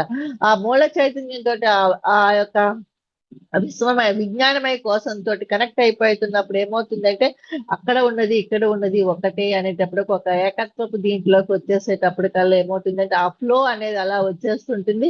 అలా గంటలు గంటలు వాళ్ళు చెప్తూ ఉంటారనమాట. వినే వాళ్ళకి కూడా ఆ రిసీవింగ్ పవర్ అనేది వచ్చేటప్పటికల్లా ఏమవుతుంది, ఆ ద్వంద్వపు స్థితి నుంచి వాళ్ళంతా కూడా ఏకత్వపు స్థితిలో ఉంటారు కాబట్టి అప్పుడు కూడా ఆ మూల చైతన్యంలో ఏదైతే ఉందో ఆ భగవంతుడి యొక్క ఆ శక్తి, ఆ యొక్క జ్ఞానము, ఆ యొక్క దీన్ని వాళ్ళు కూడా పొందుతూ వీళ్ళు కూడా తద్వారా ఆ భగవంతులుగా ఎదగగలగడానికి మనకి ఇది అవుతుంది. అంటే ఏది కూడా ఒకే రోజు ఆ భగవంతుడి నుంచి పుట్టినటువంటి మనం, ఆ మూల చైతన్యం నుంచి వచ్చేటువంటి మనము ఒక జీవాత్మ నుంచి మళ్ళీ ఆ మూల చైతన్యంలోకి ఒక ఒక విశ్వాత్మగానే మనం వెళ్ళాలి. ఒక ఆది పరాశక్తి ద్వారా మనం తయారవ్వాలి. ఆ తయారవ్వాలి అని అనుకున్నప్పుడు ఎలాగైతే పుట్టిన పిల్లవాడు పుట్టినప్పుడు అప్పుడు కూడా నేను 5 సంవత్సరాలు 5 సంవత్సరాల పిల్లవాడికి, 10 సంవత్సరాల పిల్లవాడికి, 15 సంవత్సరాల పిల్లవాడికి, 20 సంవత్సరాలు అలాగ వయసు పెరుగుతున్న కొద్దీ అతనిలో ఒక జ్ఞానం అనేది ఎలా పెంపొందుతుంది, అవగాహన అనేది ఎలా కలుగుతుందో అలాగే కూడా ఆ మూల చైతన్యం నుంచి వచ్చేటువంటి ఈ ఆత్మలకి కూడానేమోని ఒక్కొక్క జన్మలోని ఒక్కొక్క అనుభవం అనే జ్ఞానాన్ని పొందుతున్నప్పుడు, ఒక అవగాహన అనేది ఏర్పడుతున్నప్పుడు, ఆ భగవంతుడి యొక్క లక్షణాలను తనలో పెంపొందించుకున్నప్పుడు, ఒక భగవంతుడిగా మారినప్పుడే మళ్ళీ మూల చైతన్యంలోని మనము ఆ మూల చైతన్యం దగ్గరికి మనం చేరుకోగలము. లేనప్పుడు ఏమవుతుందంటే పునరపి జననం, పునరపి మరణం లాగా మళ్ళీ ఈ భూమిపైకి వస్తాము. ఆ భగవంతుడి యొక్క లక్షణాలను నింపుకునే ప్రయత్నం చేస్తూ ఏవైతే లక్షణాలను నింపుకోవాలనుకొని వచ్చామో ఆ లక్షణాలను కూడా మళ్ళీ మనం పోగొట్టుకొని మళ్ళీ మనం ఏం చేస్తామంటే ఒక అసురీగుణమైనటువంటి ఆ లక్షణాలతోటి అశాంతిమైనటువంటి, అనారోగ్యమైనటువంటి ఒక ఏవో ఒక కలతలు కష్టాలతో కూడినటువంటి జీవితాన్ని జీవిస్తూ ఇవన్నీ కూడా శాపాలు ఏ జన్మలో చేసినటువంటి పాప ఫలితాలు ఈ రూపంలో మనం అనుభవిస్తున్నాము అనుకుంటూ మరి ఆ కష్టాలు తొలగిపోవాలి అని చెప్పేసని మనం ఆ భగవంతుల్ని పూజిస్తూ ఒక పరాధీనములోనే జీవిస్తూ ఉన్నాము. భగవద్గీతలో కృష్ణుడు చెప్పాడు, అన్ని ధర్మాల కన్నా స్వధర్మం మిన్నా అని చెప్పేసని. ఆ స్వధర్మంలో ఉండకుండా పరధర్మంలో ఉంటున్నాము. కానీ ఎప్పుడైతే ఆ మూల చైతన్యం నుంచి వచ్చినటువంటి మనము అనుసంధానం అయి ఉంటే, ఆ మూల చైతన్యంతో అనుసంధానం అయి ఉంటే, ఆ మూల చైతన్యం నుంచి వచ్చేటువంటి శక్తిని, ఆ జ్ఞానాన్ని మనం పొంది తద్వారా మనం భగవంతులుగానే జీవించగలము. మనం ఏది తలుచుకుంటే అది చేసుకున్నటువంటి ఒక సంకల్ప శక్తి అనేది మనకు వస్తుంది. వాక్ శక్తి అనేది మనకు వస్తుంది. ఒక క్రియా శక్తి అనేది మనకు వస్తుంది. ఆ యోగం అనేది మనకి సిద్ధిస్తుంది. సిద్ధులు కాదు కావాల్సింది, శక్తి కావాలి అనేటువంటి ఒక మనలో కలిగినప్పుడు ఆ శక్తితోటే మనము ఎక్కడ ఉంటే అక్కడ, ఏ ప్రదేశంలో ఉంటే ఆ ప్రదేశాన్ని మనం ఒక స్వర్గమయంగా చేసుకోగలము, ఒక సత్యమయంగా చేసుకోగలము, ఒక సత్య లోకాన్ని మన లోపల మనమే సృష్టించుకోగలము. ఆ విధముగా నిరంతరము ఆ సత్య లోకాన్ని సృష్టించుకోవటానికే మనము ఈ యొక్క తపన ఉండాలి. దానికోసమే సాధన, సజ్జన సాంగత్యం అనేది మన సమయాన్ని మనం కేటాయించుకోగలిగినప్పుడు తప్పకుండా పత్రిజీ ఏదైతే కలలు కన్నారో, my dear gods, my dear co creators, my dear friends అని చెప్పేసి ఆయన సంబోధిస్తూ ఈ పిఎస్ఎస్ మూవ్మెంట్ ని ఆయన స్థాపించి వసుదైక కుటుంబాన్ని ఈ భూమి మీద నెలకొల్పాలనే ఒక ఆశయంతో ఏదైతే ఆయన కలలు కన్నారో అటువంటి ఆ యొక్క ఆశయాన్ని మనమంతా కూడా సాధన ద్వారా, సజ్జన సాంగత్యం ద్వారా, స్వాధ్యాయం ద్వారా, ఆచార్య సాంగత్యం ద్వారా పత్రి సార్ చెప్పినవే మళ్ళీ వింటూ వింటూ మళ్ళీ ఆయన రాసినటువంటి పుస్తకాలని పదే పదే చదవటం ద్వారా అనువనువున కూడా ఆ మూల చైతన్యమైనటువంటి ఆ జ్ఞానాన్ని మనం పొందుతూ అనుసంధానం అవుతూ ఆ ఉన్నత లోక వాసుల యొక్క మార్గదర్శకత్వంతో మనల్ని మనము దైవాలుగా మార్చుకోగలమండి. మరి మనల్ని మనం దైవాలుగా మార్చుకోవటానికి శాకాహారం, మనం తీసుకునే ఆహారం శాకాహారము, అలాగే మన ఆలోచనలు సత్కర్మలుగా ఉంటూ సత్యం వైపు మన లోపలికి మనం ప్రయాణం చేస్తూ ఎలాగైతే ఒక ఇంటిలోకి గాలి వాటంగా ఏదైనా ఆకు గాని కాగితం గాని వచ్చి పడితే వెంటనే దాన్ని తీసేసి ఎలాగైతే బట్టి పడేస్తామో అదే విధముగా మన పట్ల మన ఎరుకుతోటి ఏవైతే ఆ సరికాని భావాలు మనలో ప్రవేశిస్తున్నాయో వాటన్నిటిని మనం ఎరుకుతోటి మనల్ని మనమే శుభ్రం చేసుకుంటూ ఒక భగవంతులుగా మారటానికే ఈ శ్వాస మీద ధ్యాస అనే ధ్యానాన్ని అందించి బుద్ధుడు చెప్పినటువంటి అపో దీపో భవ, నిన్ను నువ్వే ఉద్ధరించుకో అని చెప్పేసి నీ దీపాన్ని నువ్వే వెలిగించుకో అని అదే భగవద్గీతలో కృష్ణుడు చెప్పినటువంటి ఉద్ధరేది ఆత్మానం ఆత్మానమే ఉంటాయి, ఎవరిని ఎవరు ఉద్ధరించరు, మనల్ని మనమే ఉద్ధరించుకోవాలంటే మనకి మనమే స్వయంగా ఒక భగవంతుల్ని కావాలి అని అంటే ఆ యొక్క భావాలని మనలోనే ఆ మూల చైతన్యంతో నిరంతరము అనుసంధానమై ఆ మూల చైతన్యమే మనము, మనమే మూల చైతన్యము అని చెప్పేసి అని అనుకొని ఆ యొక్క జ్ఞానాన్ని అందుకోవడానికి మనం సిద్ధంగా ఉన్నప్పుడు తప్పకుండా మనము కూడా ఆ మూల చైతన్యం లాగే తయారవ్వగలము. మనము కూడా ఒక్కళ్ళకి దైవాలుగా ఆదర్శంగా నిలవగలము. అదే మన జన్మ యొక్క రహస్యమే అండి. అందుకే మన యొక్క అనుభవాలన్నిటిని కూడా గ్రంథస్థం చేయమని పత్రి సార్ చెప్పేవారు. ఏ విధంగా అయితే అశోకుడు చెట్లు నాటాడో అన్ని కంటే ఇలాగా మన సృష్టిలో చదువుకుంటామో ప్రతి ఒక్కరు ఒక్కొక్క భగత్ స్వరూపులుగా మారినప్పుడు ఆ మారే క్రమంలోని మనం ఏ విధంగా మారాము అన్నది ఒక అనుభవ జ్ఞానాన్ని మనం ఈ భూమి అనే పాఠశాలలో ఒక సజీవ గ్రంథాలయంలో ఉంచి వెళ్ళినప్పుడే మన యొక్క ముందు తరాల వాళ్ళకి కూడా మనం ఒక సంస్కారాల్ని ఆ మూల చైతన్యం ఒక జ్ఞానాన్ని కూడా మనం అందించినట్టు అవుతుంది. మరి అందులో భాగంగా నేను తీసుకున్నటువంటి ఆ టాపిక్ గురించి నేను పొందినటువంటి అనుభవమైనటువంటి ఆ అనువంత జ్ఞానాన్ని దాన్ని నేను ఒక మూల చైతన్యంలోని ఒక భగవంతుడి స్వరూపంగా మారాలని ఒక తపనతోటే నా యొక్క ఈ ప్రయాణాన్ని సాగిస్తూ ఈ రోజు మీతోటి నేను ఈ జ్ఞానాన్ని పంచుకునే అవకాశం మీరందరూ నాకు కల్పించినందుకు హృదయపూర్వక ధన్యవాదాలు తెలుపుకుంటూ thank you. Thank you so much madam. Thank you madam. చాలా చక్కగా హరిషడ్ వర్గాల గురించి మన యొక్క లోతు లోపల ఉండే భావాలు దేని పట్ల మనము అంటే ఏకత్వం అనేది లేకుండా ద్వంద్వత్వ భావనతో ప్రతిదీ మనం అలా చూడడం వల్ల ఆ లోపల సరికాని యొక్క భావాలు దాని వల్ల ప్రేరేపించే ఒక ఆలోచనలతో ఆ కలి యొక్క ప్రభావం చేత మనం ఒక మానవ జీవితంలో ఎలా ఉన్నాం కొట్టుమిట్లాడుతూ ఆనందం అనేది కావాలి కానీ దుఃఖం బాధ అనే ఒక వాటిల్ని అన్వేషించుకుంటూ ఉన్నాం మనల్ని మనం. కానీ ఆనందాన్ని కావాలి కానీ ఆనందాన్ని అన్వేషించుకోవట్లేదు. ఎప్పుడో అన్నట్లుగా ఊరగాయ అయితే ముక్క గాని మెత్తబడిపోతే తినం మేడం మనము.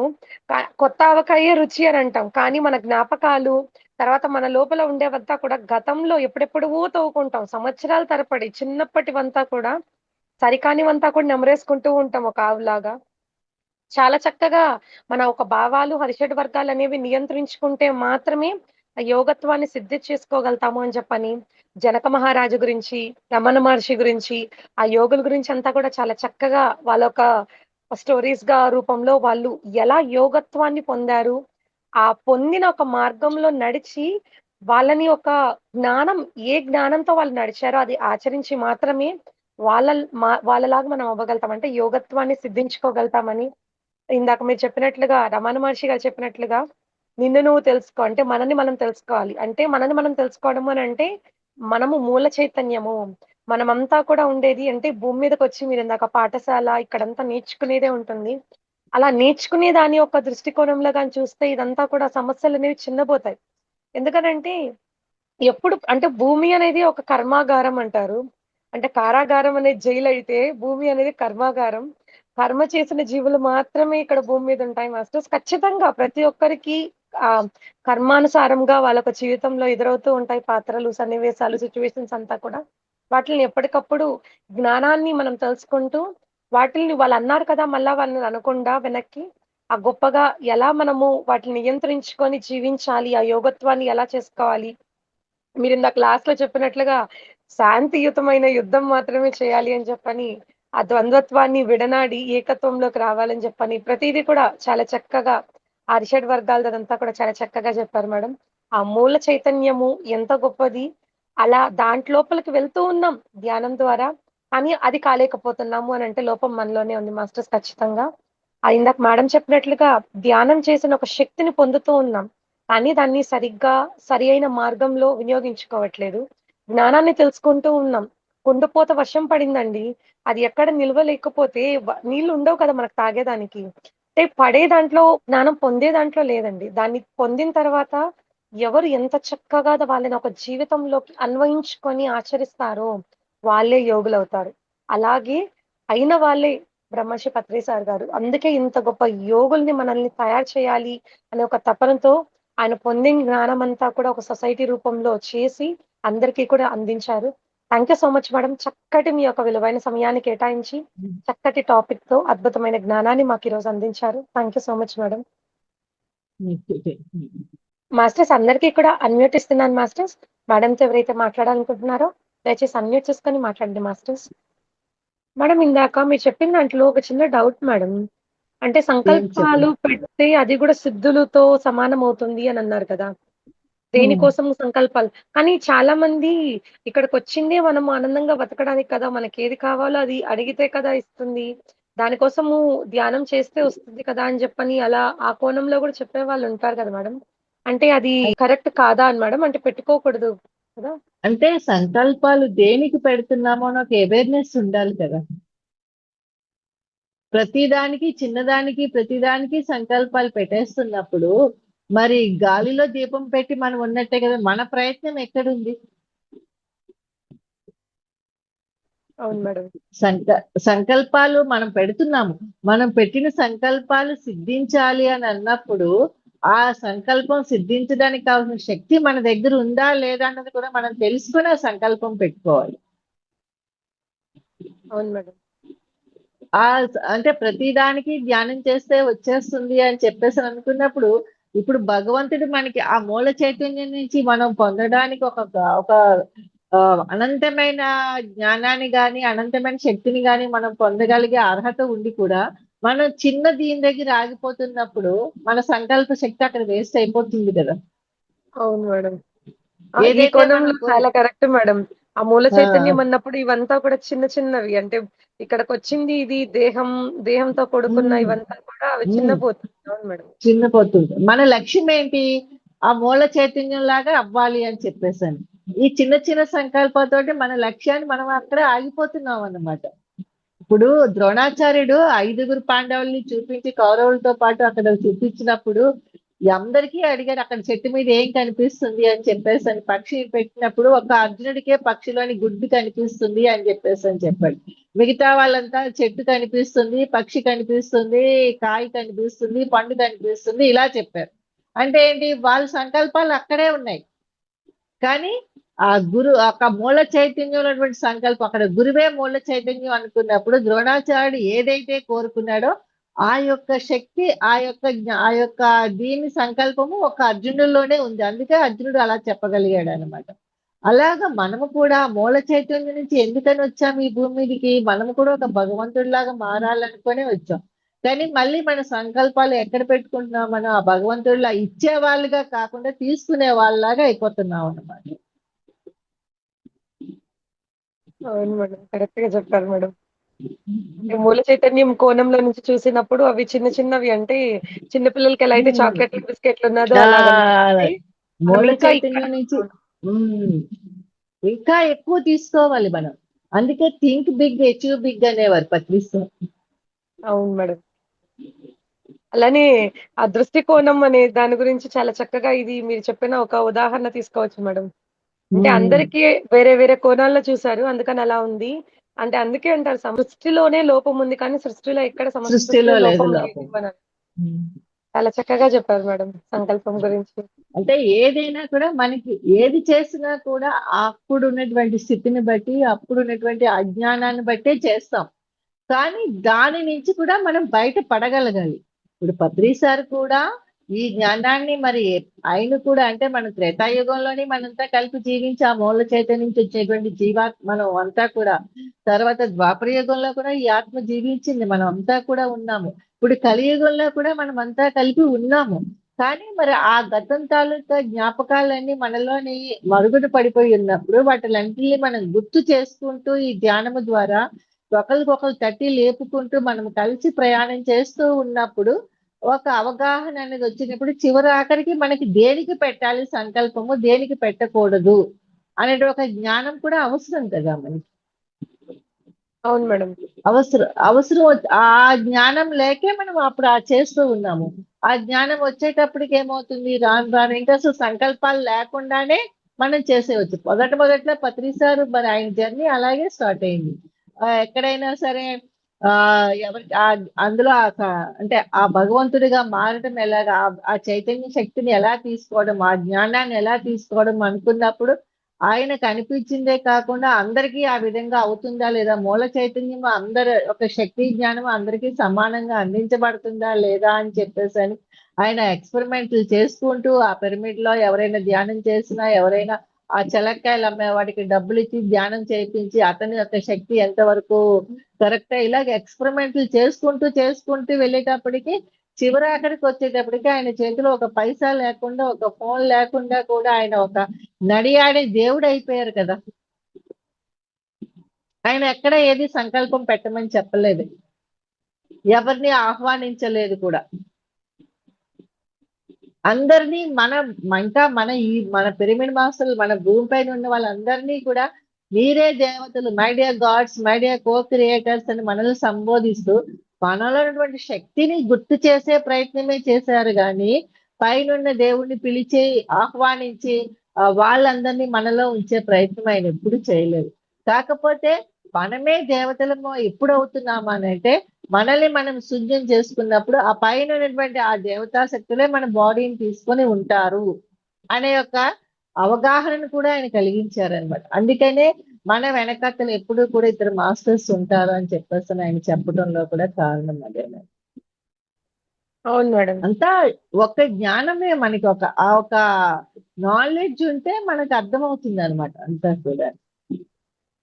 అవును మేడం. నేను అంతకుముందు స్టార్టింగ్ లో అంతా కూడా సంకల్ప ధ్యానాలు చేసేదాన్ని మేడం. ఆ తర్వాత ఎందుకో సడన్ గా ఆపేశాను.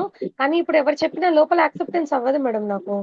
దీనికోసం చెయ్యి, దానికోసం చెయ్యి అని చెప్పని చెప్తూ ఉంటారు కానీ నాకు లోపల దానికి యాక్సెప్టెన్స్ అనేది లేదు మేడం.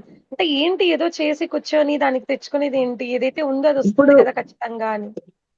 అంటే ఇప్పుడు సంకల్పం అన్నది ఎవరైతే చెప్పి చేపిస్తున్నారో అది వాళ్ళ నుంచి వచ్చింది, వాళ్ళు చేపిస్తున్నారు. దీనికి ఇప్పుడు నేను చెప్పినట్టుగా మీరు చేస్తుంటే మీరు వేరు, నేను వేరు కదా. మీకు వేరే మీ యొక్క ఆత్మస్థితి, మీకు నాకన్నా ఎక్కువ జ్ఞానం మీ దగ్గర ఉండవచ్చు, మీ అంతకన్నా ఎక్కువ మీరు ఆ మూల చైతన్యం తీసుకోవడానికి సిద్ధంగా ఉన్నారు. అలాంటప్పుడు నేను చెప్పిన దగ్గర వింటూ ఉండిపోతున్నప్పుడు ఆ అనంతమైన జ్ఞానాన్ని తీసుకోవడానికి మీరు ఒక అర్హత కోల్పోతున్నారు కదా. అనంతమైనది ఉంది సృష్టిలో, అనంతమైన జ్ఞానం ఉంది. ఆ జ్ఞానాన్ని మనం తీసుకోవడానికి మనల్ని మనం సంసిద్ధం చేసుకోవటానికే కదా ఈ ధ్యానం అనేది. మరి అక్కడ ఆ సంకల్పాల దగ్గర, గైడెడ్ దగ్గర, వాటి దగ్గర మనం ఆగిపోతున్నప్పుడు గులాబీ పువ్వు అందం గులాబీ పువ్వుదే, మల్లె పువ్వు అందం మల్లె పువ్వుదే అన్నారు. ఎవరి స్థితిని బట్టి వాళ్ళే పొందుతూ ఉంటారు. ఒకేసారి రావాలన్నా అవ్వదు, ఎవరి కోసము ఆగకూడదు అని చెప్పేసి పత్రిసారు మరి ఆ విధంగానే ఆయన ప్రయాణం సాగించారు. ఎవరి కోసం ఆగలేదు, ఆయన కోసం ఆయన అన్నట్టుగా. ఆయన లక్ష్యము మూల చైతన్యం దగ్గరికి, మూల చైతన్యంలో ఒక భగవంతుడిలాగా మారాలి అని చెప్పేసాను. అందుకనేసి ఎవరు ఆయనకి సపోర్ట్ చేసినా చెయ్యకపోయినా మానవ మధురం అవమానం మధురం అనుకుని ఆయన ప్రయాణాన్ని సాగిస్తూనే వెళ్ళిపోయారు. అలాగా మనము కూడా మన యొక్క దీనికి మనం చేసుకుంటూ వెళ్ళిపోవాలి. ఆ సంకల్పం అనేది ఎప్పుడు పెట్టాలి అన్నది కూడా ఆ యొక్క నాలెడ్జ్ కూడా మనకు ఉండాలని. ప్రతి దానికి నేను చాలా సార్లు గమనించాను. ఈవెన్ నేను కూడా మొదట్లో వచ్చిన కొత్తలోనైతే స్కూల్కి వెళ్ళేటప్పుడు లేట్ అయిపోతే అబ్బా ఇప్పుడు నేను ఎక్కాల్సిన బస్సు వచ్చేస్తే బాను, దేవుడా దేవుడా నాకు ఇప్పుడు ఏదో ఆటో వచ్చేటట్టు చెయ్యి, బస్సు వచ్చేటట్టు చెయ్యి అని చెప్పేసి అని కోరుకుంటూ ఉండేదాన్ని. అంటే అది మనలో ఉన్న శక్తిని బట్టి అది జరుగుతుంది. కానీ ఆ చిన్న చిన్న వాటికే మనం అలవాటు పడిపోతూ ఉంటాం అన్నమాట. దాని బదులుగా ఆహా అని చెప్పేసని నేనే కొంచెం ఎర్లీగా వెళ్ళి ఆ బస్సు వచ్చే టైంకి వెళ్ళి ఆ లేట్ చేయకుండా దాన్ని నేను సరి చేస్తుంటే అక్కడ సంకల్పం అనేది వృధా అవ్వదు కదా. ఈ సంకల్పాలు అనేవి ఒక ఆయుధాలు లాంటివే. మనం ప్రతిదానికి వాడేస్తుంటే ఏమవుతుంటుంది, చిన్నదానికి ప్రతిదానికి ఆ నిమిషానికి అది గట్టెక్కితే చాలు అన్నట్టుగా చూస్తూ వాడేసుకుంటున్నప్పుడు పెద్దది ఎలాగ మనకి అవసరమైనప్పుడు లభించదు కదా. అవును మేడం. ఇంకా అదే అలవాటు అయిపోతుంది మేడం. అవును, అదే అలవాటు అయిపోతుంది. అలవాటు యాచించడం అలవాటు అయిపోతూ ఉంటుంది. యాచించడం అలవాటు అయిపోతుంది. అది మనం తెలుసుకోవాలన్నమాట. ప్రతి శక్తి మన యొక్క సంకల్పం. ఒక పిరమిడ్ కడుతున్నాము, మన ఇంటి పైనే మనం ఒక పిరమిడ్ కట్టుకుంటున్నాం, దానికి 1,00,000 2,00,000 అవుతుంది. ఆ శక్తి మన దగ్గర ఉంది కాబట్టే ఆ మూల చైతన్యం నుంచి మనం ఆ పిరమిడ్ కట్టాలి అనేటువంటి ఒక ఆలోచన మనలో ప్రేరేపించబడింది.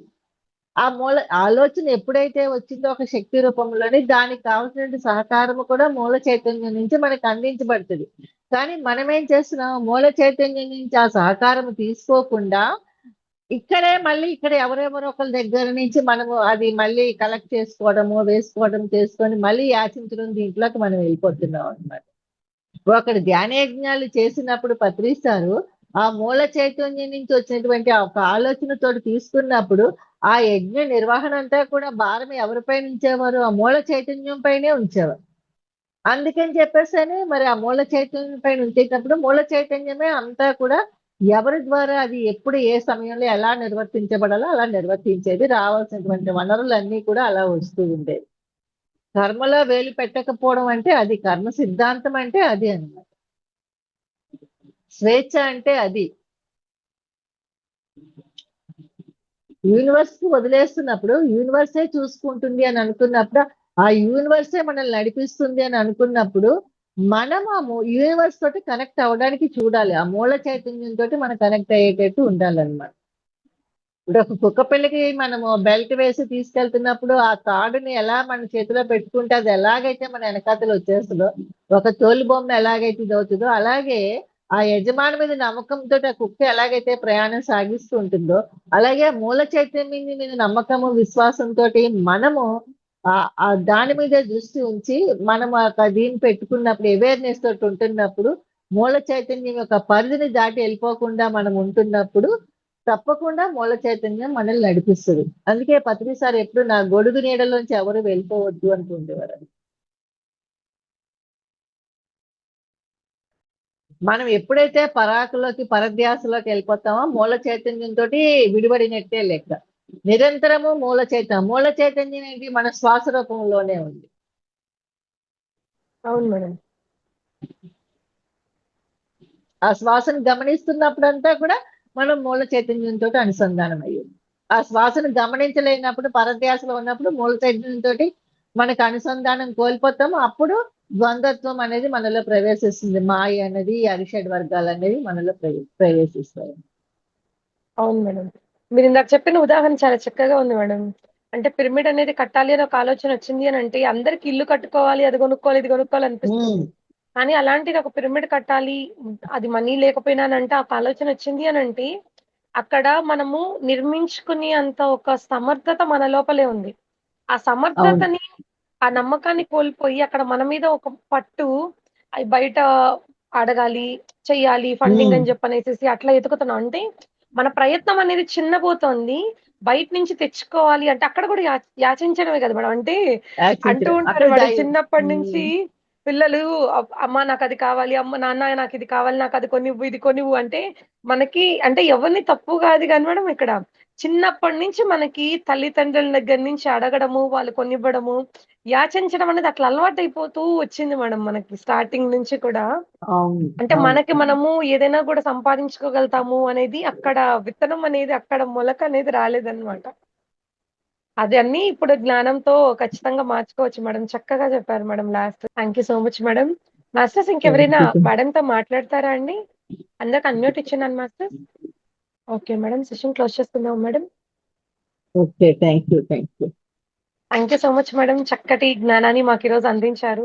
వివిధ రకాల కోణాలలో అంటే తెలిసిందే కానీ దాంతో లింక్ చేస్తూ చాలా చక్కగా విశ్లేషించి మాకు జ్ఞానాన్ని అందించారు మేడం. ప్రత్యేకంగా కృతజ్ఞతలు. ఈ జూమ్‌కి విచ్చేసిన మాస్టర్స్ అందరికీ కూడా మరొకసారి కృతజ్ఞతలు masters. Thank you. Thank you. Thank you masters. అందరికీ కూడా శుభరాత్రి. Thank you.